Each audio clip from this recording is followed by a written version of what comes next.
السلام علیکم ورحمۃ اللہ وبرکاتہ۔ بسم اللہ الرحمن الرحیم۔ الحمد للہ وکفی وسلام علی عباده الذین اصطفی، اما بعد۔ اعوذ باللہ من الشیطان الرجیم، بسم اللہ الرحمن الرحیم۔ ادفع باللتی ہی احسن، صدق اللہ العظیم۔ وقد قال النبی صلی اللہ علیہ وآلہ وسلم: الدین النصیحہ، او کما قال علیہ الصلاة والسلام۔ بہت ہی عزت و احترام کے مستحق میرے بزرگوں، قابل قدر دینی اور ایمانی بھائیوں، اللہ تبارک و تعالی نے اس دنیا کے اندر مختلف قسم کے جانور پیدا کیے، اسی طرح سے مختلف قسم کے درخت بھی پیدا کیے۔ بعض درخت وہ ہوتے ہیں جن کے پھل اچھے ہوتے ہیں، بعض درخت وہ ہوتے ہیں جن کے پھل کڑوے ہوتے ہیں۔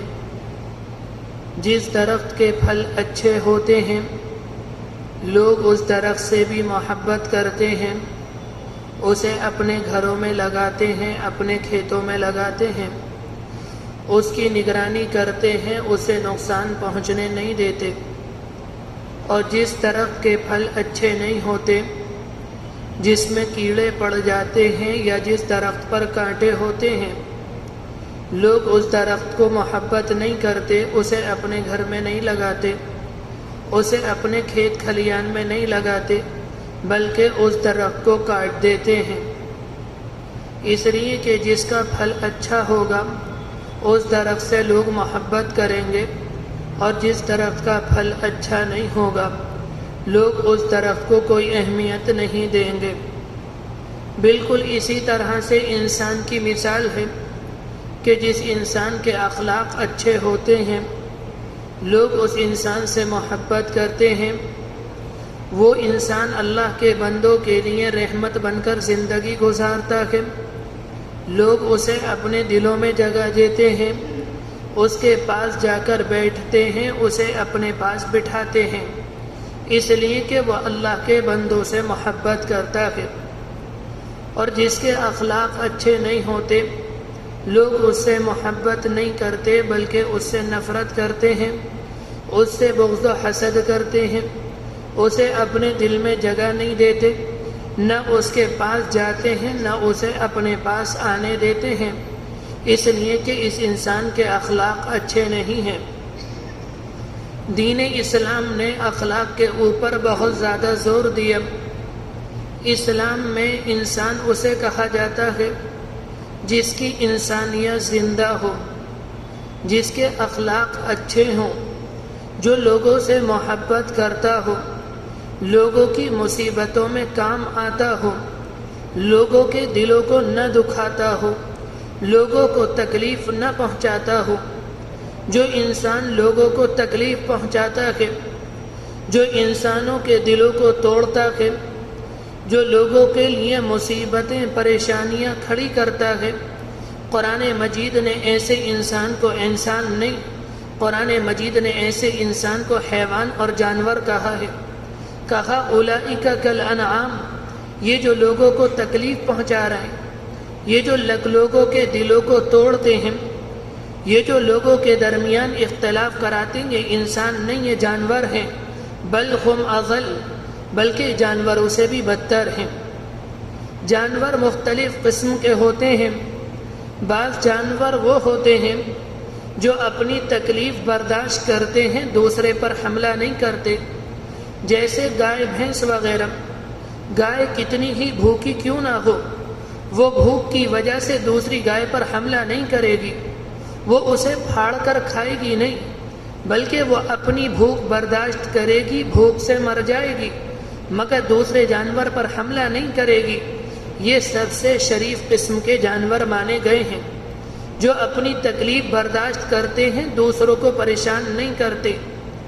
دوسرے جانور وہ ہوتے ہیں جب انہیں ضرورت ہوتی ہے یا انہیں بھوک لگی ہوتی ہے تو وہ دوسرے جانوروں پر حملہ کرتے ہیں، جب انہیں پھاڑتے ہیں انہیں کھا لیتے ہیں۔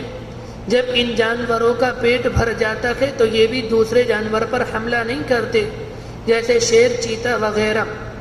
ایک جانور اور ہوتے ہیں جو مسلسل دوسروں کو تکلیف پہنچانے کے در پر ہوتے ہیں، جو دوسروں کو تکلیف پہنچاتے ہیں، دوسروں کو نقصان پہنچاتے ہیں، حالانکہ ان کا اس میں اپنا فائدہ نہیں ہوتا، جیسے سانپ، بچھو وغیرہ۔ جب سانپ کسی کو ڈھستا ہے یا کاٹتا ہے تو کیا سانپ کا پیٹ بھرتا ہے یا سانپ کو مزہ آتا ہے؟ نہیں، یہ چیز اس کی عادت میں شامل ہے۔ وہ جب بھی کسی کے قریب ہوگا فوراً اسے ڈھسے گا، اسے کاٹے گا، اس لیے کہ یہ چیز اس کی فطرت میں، اس کی عادت میں شامل ہے۔ یہ جانوروں میں سب سے بدترین قسم کے جانور ہیں۔ تو یہی کہا گیا جب انسان کے اخلاق خراب ہو جاتے ہیں، انسان دوسروں کو پریشان کرتا ہے، وہ حیوان بن جاتا ہے۔ جانوروں میں جو سب سے بدترین قسم کے جانور ہیں، یہ انسان بالکل ان کی طرح ہو جاتا ہے۔ جب اس کے اخلاق خراب ہوتے ہیں یہ سانپ بچھو بن جاتا ہے، اس کا اپنا فائدہ نہیں ہوتا لیکن یہ دوسرے کو پریشان کرتا ہے، اس کا اپنا فائدہ نہیں ہوتا، یہ لوگوں کے درمیان اختلاف کراتا ہے، یہ لوگوں کے درمیان جھگڑے کراتا ہے، یہ جو جھگڑے کرا رکھا ہے، لوگوں کو پریشان کر رکھا ہے، اسی کے لیے کہا گیا اس کے اندر سے اس کی انسانیت مر چکی اور یہ جانوروں سے بدتر ہو گیا۔ اللہ تبارک و تعالی نے ہمیں اور آپ کو انسان بنایا، اور دوسری بات نبی اکرم علیہ السلام کی امت میں پیدا فرمایا۔ آپ علیہ السلام کی اپنی امت کو تعلیم یہ تھی کہ تم پاک کردار کے ساتھ زندگی گزارنا، تمہارے اخلاق سب سے شاندار ہونی چاہیے، تمہارے اخلاق سب سے زیادہ اعلیٰ ہونے چاہیے، تمہاری ذات سے کسی کو تکلیف نہ پہنچے۔ آپ علیہ السلام نے فرمایا تھا اگر کوئی تمہیں تکلیف پہنچائے تو ابھی تم اسے تکلیف نہ پہنچانا بلکہ اسے معاف کر دینا، برا نہ سوچنا کسی کا بلکہ لوگوں کا فائدہ سوچنا۔ یہ اخلاق تین طرح کے ہوتے ہیں، ایک اخلاق اخلاق حسنہ کہلاتے ہیں، ایک اخلاق اخلاق کریمہ کہلاتے ہیں، ایک اخلاق اخلاق عظیمہ کہلاتے ہیں۔ ایک موقع پر ابراہیم علیہ السلام سے کہا تھا اللہ تبارک و تعالی نے، اے میرے خلیل، اے میرے پیارے ابراہیم، تم اپنے اخلاق کو شاندار بناؤ، وَلَوْ مَعَ الْكُفَّارِ، اگرچہ تمہارا معاملہ کافروں کے ساتھ کیوں نہ ہو، یعنی اگر تم کافروں کے ساتھ بھی ہو تو ان کے ساتھ بھی اچھے اخلاق سے پیش آنا۔ اخلاق حسنہ کہتے ہیں کسی کے ساتھ زیادتی نہ کرنا، کسی کے اوپر ظلم نہ کرنا، کسی کو تکلیف نہ پہنچانا۔ اگر کوئی آپ کے اوپر ظلم کرے، اگر کوئی آپ کو تکلیف پہنچائے یا کوئی آپ کے اوپر زیادتی کرے تو آپ اس سے بدلہ لینا چاہتے ہیں تو اتنا بدلہ لے سکتے ہیں جتنا دوسرے انسان نے آپ کو پریشان کیا، اس سے زیادہ پریشان، اس سے زیادہ بدلہ نہیں لے سکتے۔ ان اخلاق کا حکم اللہ تبارک و تعالی نے بنی اسرائیل کو دیا، یعنی موسیٰ علیہ السلام کی قوم کو دیا۔ ان سے پہلی بات تو یہ کہی گئی اگر تم کسی کے ساتھ زیادتی کا معاملہ نہ کرو، اگر کوئی تمہارے اوپر ظلم کرے، تم بدلہ لینا چاہو تو اتنا جتنا تمہارے ساتھ زیادتی کا معاملہ کیا گیا۔ بنی اسرائیل کا معاملہ کچھ اور تھا۔ بنی اسرائیل کی اگر کسی عورت کو قتل کر دیتا کوئی انسان تو یہ سامنے والے کی عورت کو قتل نہیں کرتے بلکہ ان کے مرد کو قتل کرتے تھے۔ اسی طرح سے اگر بنی اسرائیل میں کوئی ایک انسان قتل کیا جاتا تو یہ سامنے کے دو انسان کو یا تین انسان کو قتل کرتے تھے۔ تو ان کے لیے کہا گیا توریت میں ان النفس بالنفس، اگر تمہاری عورت قتل کی جائے تو بدلے میں تم صرف ایک عورت کو قتل کرو گے، مرد کو قتل نہیں کرو گے۔ اور اسی طرح سے اگر تمہارا ایک بندہ قتل کر دیا جائے تو بدلے میں تم ایک انسان کو قتل کرو گے، دو یا تین کو نہیں کرو گے۔ ان سے کہا اگر کوئی تمہارے اوپر ظلم کرے تو تم بدلہ لینا چاہتے ہو اتنا لے سکتے ہو جتنا تمہارے اوپر ظلم کیا گیا، اس سے زیادہ بدلہ نہیں لے سکتے۔ اگر اس سے زیادہ بدلہ لیا تو یہ تم نے دوسرے کے اوپر ظلم کیا۔ دوسرے اخلاق اخلاق کریمہ کہلاتے۔ اخلاق کریمہ کا حکم اللہ تبارک و تعالی نے قوم نصارہ کو دیا، یعنی عیسیٰ علیہ السلام کی قوم کو دیا۔ اخلاق کریمہ کا درجہ اخلاق حسنہ سے ذرا بلند ہے۔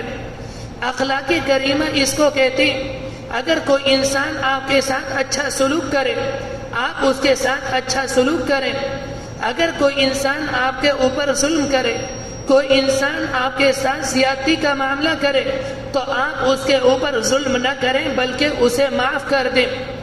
اسی وجہ سے عیسائی اکثر اپنی محفلوں میں مجلسوں میں کہتے ہیں اگر کوئی تمہارے اوپر ظلم کرے، اگر کوئی تمہارے اوپر زیادتی کرے یا تمہیں تکلیف پہنچائے تو تم اس سے بدلہ نہ لو بلکہ اسے معاف کر دو۔ یہ کریموں کا کام ہے، یہ معاف کرنا شریفوں کا کام کہلاتا ہے۔ ایک مرتبہ عیسیٰ علیہ السلام اپنی قوم میں کھڑے تھے، ایک بدبخت ان کے پاس آیا اور آ کر عیسیٰ علیہ السلام کو گالیاں دینے لگا، برا بھلا کہنے لگا، اور عیسیٰ علیہ السلام اسے مسلسل دعائیں دے رہے، اسے برا بھلا نہیں کہہ رہے۔ ان کی قوم کا ایک تیسرا انسان آیا، اس نے دیکھا کہ یہ گالیاں دے رہا ہے اور یہ جواب میں دعائیں دے رہے ہیں۔ اس انسان نے عیسیٰ علیہ السلام سے کہا آپ کا معاملہ عجیب و غریب ہے، یہ انسان آپ کو گالیاں دیتا ہے، آپ اسے ڈانٹ نہیں رہے، آپ اسے سزا نہیں دے رہے، آپ اسے برا بھلا نہیں کہہ رہے بلکہ آپ اسے دعائیں دے رہے۔ اس موقع پر عیسیٰ علیہ السلام نے اس تیسرے انسان سے کہا تھا کل اناء یترشح بما فیہ، کہ برتن کے اندر سے وہ نکلتا ہے جو برتن میں ہوتا ہے۔ اگر برتن کے اندر دودھ ہوگا برتن سے دودھ نکلے گا، اگر برتن کے اندر شہد ہوگا برتن سے شہد نکلے گا، اور اگر برتن کے اندر پیشاب ہوگا برتن سے پیشاب نکلے گا، اور اگر برتن کے اندر شراب ہوگی برتن سے شراب نکلے گی۔ عیسیٰ علیہ السلام نے کہا یہ جو میرے سامنے انسان کھڑا ہے اس کے اندر شر ہے، اس وجہ سے اس کی زبان سے گالیاں نکل رہی ہیں۔ میرے اندر شر نہیں، میرے اندر خیر ہے، اس وجہ سے میری زبان سے گالیاں نہیں، میری زبان سے خیر اور دعاؤں کے جملے نکل رہے ہیں۔ میرے بھائیو ذرا ہم اپنی حالت کو دیکھیں، اگر ہمیں غصہ آ جائے ہماری حقیقت کھل کر سامنے آ جاتی ہے۔ اگر سامنے والا ایک گالی دیتا ہے کہ ہم 2 گالیاں دیتے ہیں، اگر وہ ایک گندا جملہ اپنی زبان سے نکالتا ہے ہم 2 گندے جملے اپنی زبان سے نکالتے ہیں، اگر سامنے والا ایک چاٹا لگاتا ہے کہ ہم 2 ہاتھ مارنے کی کوشش کرتے ہیں، حالانکہ اس موقع پر ہمیں یاد نہیں رہتا کہ ہم مسلمان ہیں، ہم نبی اکرم علیہ السلام کی امت میں ہیں، اور آپ علیہ السلام کی تعلیم ہمارے اور آپ کے لیے یہ ہے اگر سامنے والا انسان ہمیں اور آپ کو گالی دے تو ہم اپنی زبان کو ناپاک نہیں کریں گے۔ سامنے والا انسان اپنی زبان سے غلط جملے نکالے ہم اپنی زبان سے غلط جملے نہیں نکالیں گے بلکہ ہم اسے معاف کریں گے۔ ایک مرتبہ ابو بکر رضی اللہ عنہ کھڑے تھے، ایک دوسرا انسان آیا، آ کر ابو بکر رضی اللہ عنہ کو گالیاں دینے لگا، برا بھلا کہنے لگا۔ اتفاق سے اللہ کے رسول علیہ السلام تشریف لے کر آئے اور آپ دونوں کے پاس آرام سے کھڑے رہے۔ وہ انسان ابو بکر رضی اللہ عنہ کو گالی دیتا رہا، یہ خاموش کھڑے رہے۔ تھوڑی دیر کے بعد ابو بکر رضی اللہ عنہ نے اپنی زبان سے ایک جملہ نکالا، جیسے کہ انہوں نے جواب دیا اللہ کے رسول اٹھ کر چلے گئے۔ تھوڑی دیر کے بعد ابو بکر رضی اللہ عنہ کی اللہ کے رسول سے ملاقات ہوئی اور اللہ کے رسول سے کہا آج میں نے عجیب و غریب بات دیکھی کہ میں ایک انسان کے پاس کھڑا تھا، آپ ہمارے درمیان آئے، وہ مجھے برا کہہ رہا تھا، میں جواب میں کچھ نہیں کہہ رہا تھا، آپ آرام سے کھڑے رہے اور جیسے ہی میں نے اپنی زبان سے جملہ نکالا آپ ہمارے پاس سے اٹھ کر چلے گئے۔ اس موقع پر آپ نے فرمایا تھا جب وہ انسان تمہیں گالیاں دے رہا تھا، جب وہ انسان تمہیں گالیاں دے رہا تھا، وہ انسان تمہیں برا بھلا کہہ رہا تھا تو تمہاری طرف سے اللہ کا ایک فرشتہ اسے جواب دے رہا تھا، اور جیسے ہی تم نے اپنی زبان سے جملہ نکالا اللہ کا فرشتہ اٹھ کر چلا گیا اور اس کی جگہ شیطان آ گیا، اور میں شیطان کے ساتھ نہیں رہتا اس وجہ سے میں اٹھ کر چلا گیا۔ یہ تو اللہ کے رسول علیہ السلام نے کہا تھا۔ میرے بھائیو، دین اسلام نے ہمیں دونوں اخلاق کی اجازت دی، ہمیں اخلاق حسنہ کی تعلیم دی، ہمیں اخلاق کریمہ کی بھی اجازت دی۔ اصل میں دین اسلام قیامت تک رہنے والا دین ہے، اور اس امت کے اندر دو طرح کے لوگ ہیں. کچھ لوگ ایسے ہیں جو طبیعت میں نرم ہوتے ہیں، کچھ لوگ ایسے ہوتے ہیں جو طبیعت میں بہادر ہوتے ہیں. نرم لوگوں کے لیے معاف کرنا آسان ہوتا ہے، اور جو لوگ طبیعت میں بہادر ہوتے ہیں، باہمت ہوتے ہیں، ان کے لیے معاف کرنا آسان نہیں ہوتا. جو لوگ طبیعت میں نرم ہیں ان سے کہہ دیا گیا کہ تم معاف کر دیا کرو، اور جو لوگ مزاج میں بہادر ہیں، باہمت ہیں، ان سے کہا گیا اگر بدلہ لینا چاہتے ہو اتنا بدلہ لے سکتے ہو جتنی تمہارے ساتھ زیادتی کی گئی، اس سے زیادہ نہیں. شریعت کا معاملہ یہ ہے، اگر بہادر انسان سے یہ بات کہہ دی جاتی جو تمہارے اوپر زیادتی ہوئی، جو تمہیں تکلیف پہنچائی گئی، تم اسے معاف کر دو، تو بہادر انسان یہ کہتا اسلام ہمیں بزدل بناتا ہے، اسلام ہمارے اندر خوف پیدا کرتا ہے، اسلام ہمیں دوسروں سے ڈراتا ہے.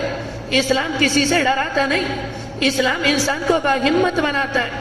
اسلام انسان کے اندر بہادری پیدا کرتا ہے.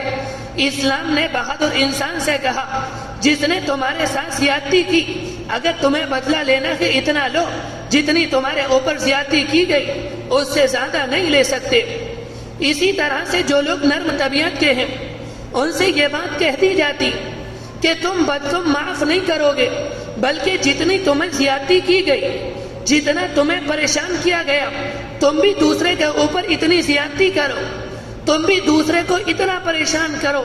تو جو نرم طبیعت کے لوگ تھے وہ یہ بات کہتے اسلام ہمیں جھگڑا سکھاتا ہے، اسلام ہمیں اختلاف سکھاتا ہے، اسلام ہمارے درمیان اختلاف پیدا کرتا ہے. اسلام لوگوں کے درمیان اختلاف پیدا نہیں کرتا، بلکہ نرم لوگوں سے یہ کہہ دیا گیا اگر معاف کرنا چاہو تو معاف کر دو. تیسرے اخلاق عظیمہ کہلاتے. نبی اکرم علیہ السلام کی امت کو اللہ تبارک و تعالی نے اخلاق عظیمہ کی تعلیم دی. اخلاق عظیمہ کہتے کس کو ہیں؟ اخلاق عظیمہ کہتے ہیں اگر کوئی آپ کے ساتھ اچھا سلوک کرے تو اس کے ساتھ اچھا سلوک کریں، اور اگر کوئی آپ کے ساتھ برا سلوک کرے تو آپ اسے معاف کر دیں اور الٹا اس کے ساتھ احسان کا معاملہ کریں. قرآن مجید میں ایک موقع پر کہا انک لعلی خلق عظیم.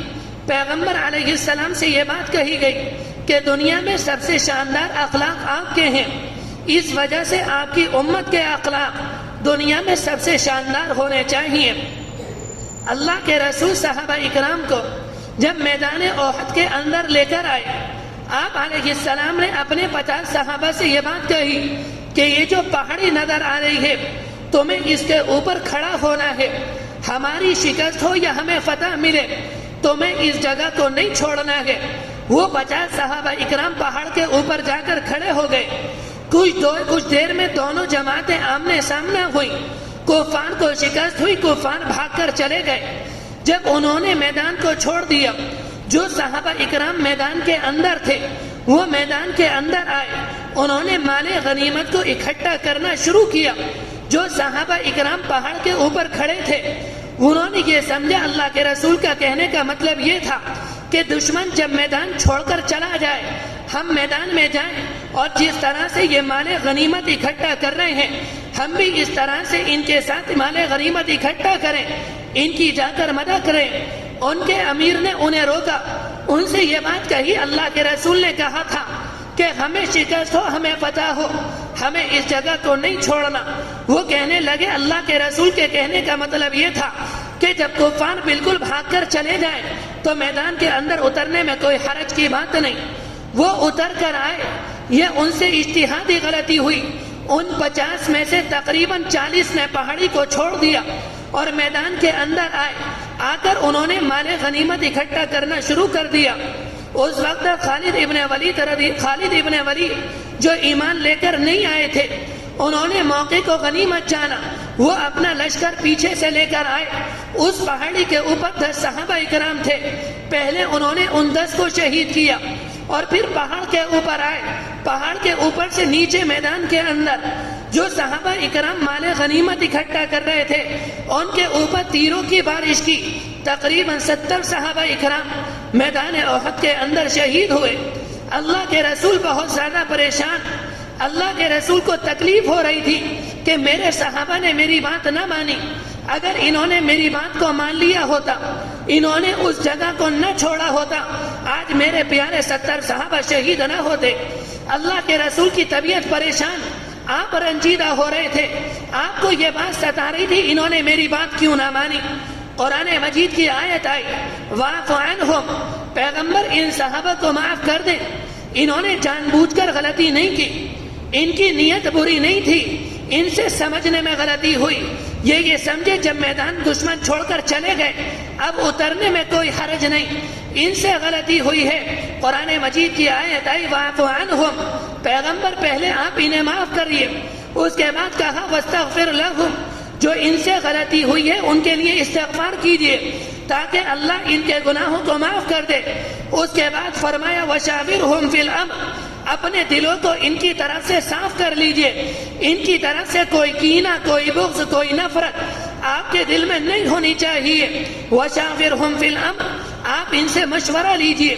ایک موقع پر قرآن مجید کی آیت آئی والکاظمین الغیظ، جو غصے کو پی لیتے ہیں، جب انہیں غصہ آتا ہے وہ دوسرے پر اپنا غصہ ظاہر نہیں کرتے۔ والعافین عن الناس، جو لوگوں کو معاف کر دیتے ہیں۔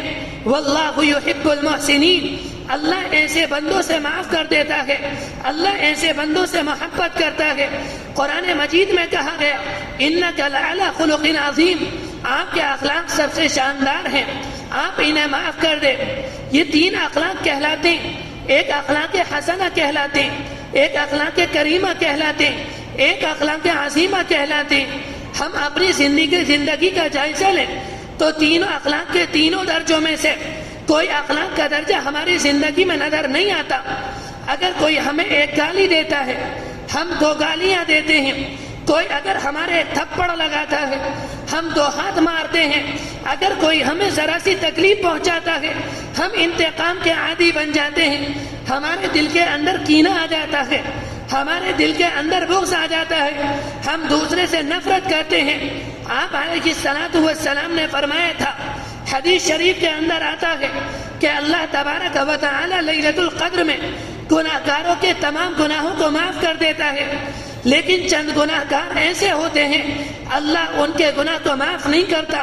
ان میں سے ایک گناہ گار وہ ہے جس کے دل کے اندر حسد ہوتا ہے، جس کے دل کے اندر بغض ہوتا ہے، جس کے دل کے اندر نفرت ہوتی ہے، اللہ اس کو معاف نہیں کرتا۔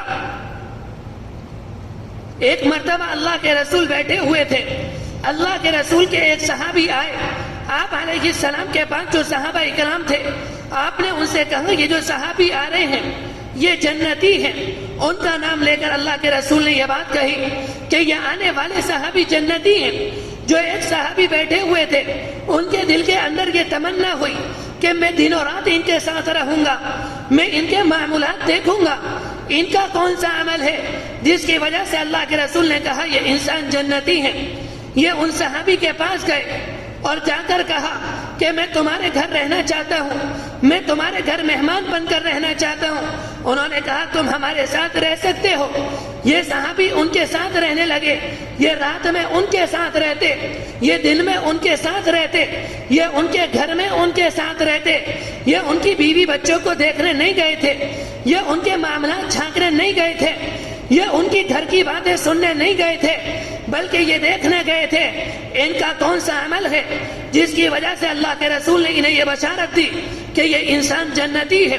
یہ انسان 3 دن ان کے ساتھ رہے، 3 دن کے بعد کہنے لگے، بات یہ تھی میں اللہ کے رسول کے پاس بیٹھا ہوا تھا، اللہ کے رسول نے کہا کہ تم جنتی ہو، میں 3 دن تمہارے ساتھ رہا، میں نے 3 راتیں 3 دن تمہارے ساتھ گزاری اور مجھے کوئی عمل تمہارا ایسا نظر نہ آیا جس کی وجہ سے اللہ کے جو ہم نہ کرتے ہو اور تم کرتے ہو، جو دوسرے صحابہ نہ کرتے ہو جو تم کرتے ہو۔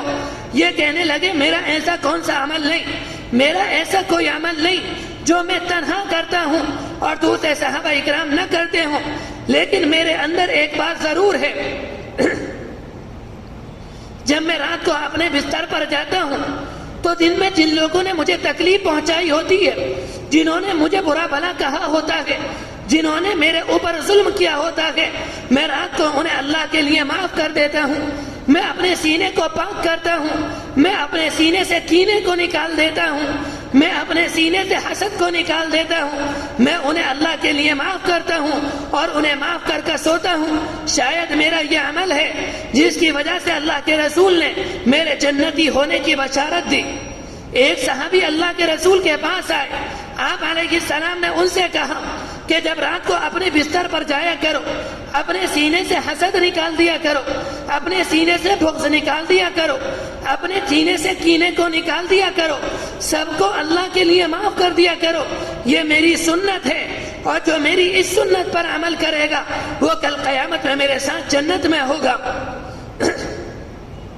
حضرت تھانوی نے یہ بات لکھی ہے اپنے ملفوظات میں کہ ایک انسان کی بیوی سے غلطی ہوئی، اس نے کسی غیر کے ساتھ زنا کا عمل کر لیا، وہ انسان چاہتا اپنی بیوی کو طلاق دے سکتا تھا، اپنی بیوی کو سزا دے سکتا تھا، اپنی بیوی کو مار سکتا تھا، لیکن اس انسان نے یہ سوچا کہ میری بیوی سے غلطی ہوئی، غلطی انسانوں سے ہوتی ہے، غلطی فرشتوں سے نہیں ہوتی، میں اسے اللہ کے لیے معاف کرتا ہوں۔ اس نے اپنی بیوی کو معاف کر دیا۔ کچھ دنوں کے بعد اس انسان کا انتقال ہو گیا۔ اس کے پڑوسی نے دیکھا کہ یہ انسان جنت میں ٹہل رہا ہے۔ اس نے معلوم کیا تمہارا ایسا کون سا عمل تھا جس کی وجہ سے اللہ نے تمہیں جنت دے دی؟ وہ کہنے لگا میرا کوئی عمل نہیں تھا، اللہ تبارک و تعالی نے مجھے بلایا اور مجھ سے کہا کل تم نے دنیا میں میری اپنی بیوی کو میری بندی سمجھ کر معاف کیا تھا، آج میں تمہیں اپنا بندہ سمجھ کر معاف کر رہا ہوں۔ میرے بھائیو، جو دنیا میں معاف کرے گا کل قیامت میں اللہ اسے معاف کرے گا۔ اللہ کے رسول کا طریقہ یہ تھا کہ اللہ کے رسول صحابہ کو معاف کرتے، اور صحابہ اکرام کا مزاج یہ تھا کہ وہ لوگوں سے انتقام نہیں لیتے بلکہ لوگوں کو معاف کر دیا کرتے۔ ایک مرتبہ ایک دیہاتی اللہ کے رسول کی مسجد میں آئے، انہیں پیشاب لگا، وہ اٹھ کر مسجد میں کونے میں گئے اور جا کر انہوں نے استنجا کرنا شروع کر دیا۔ صحابہ اکرام انہیں ڈانٹنے کے لیے دوڑے، اللہ کے رسول نے صحابہ اکرام کو روک دیا، کہا انہیں استنجا کرنے دو۔ جب انہوں نے استنجا کر لیا، انہیں اللہ کے رسول نے اپنے پاس بلایا اور ان سے بڑی پیار سے کہا یہ اللہ کا گھر ہے، اللہ پاک ہے، اللہ کو پاکی پسند ہے، اللہ چاہتا ہے کہ میرے بندے میرے گھر کو پاک رکھیں، مسجد میں استنجا نہیں کرتے۔ اس انسان کو بڑا تعجب ہوا کہ اللہ کے رسول نے مجھے ڈانٹا نہیں، مجھے شرمندہ نہیں کیا، مجھے رسوا نہیں کیا، بلکہ میری وجہ سے اپنے صحابہ کو ڈانٹ دیا۔ پھر اللہ کے رسول نے کہا شاید تمہارے کپڑے ناپاک ہو گئے، میں تمہارے لیے کپڑے منگاتا ہوں، تم کپڑے بدل لو۔ اللہ کے رسول نے ان کے لیے کپڑے منگائے، ان صحابی نے کپڑے بدلے اور اٹھ کر اللہ کے رسول کے پاس سے چلے گئے۔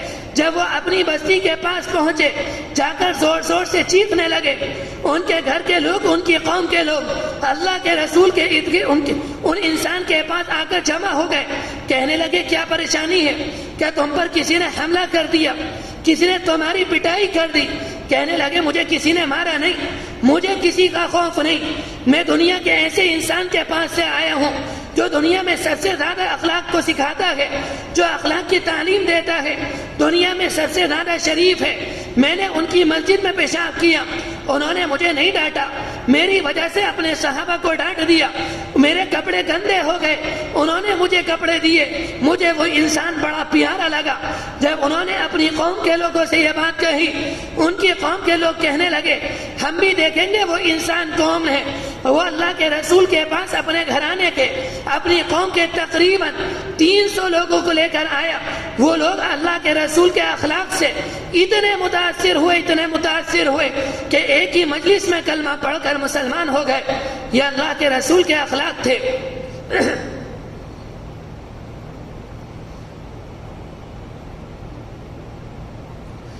ہجرت کے موقع پر جب اللہ کے رسول نے ہجرت کرنے کا ارادہ کیا تو اللہ کے رسول کا دل چاہتا تھا کہ میں بیت اللہ کے اندر جاؤں اور بیت اللہ کے اندر جا کر نماز پڑھوں، وہاں جا کر اللہ سے دعا کروں، اللہ کے سامنے سجدہ کروں۔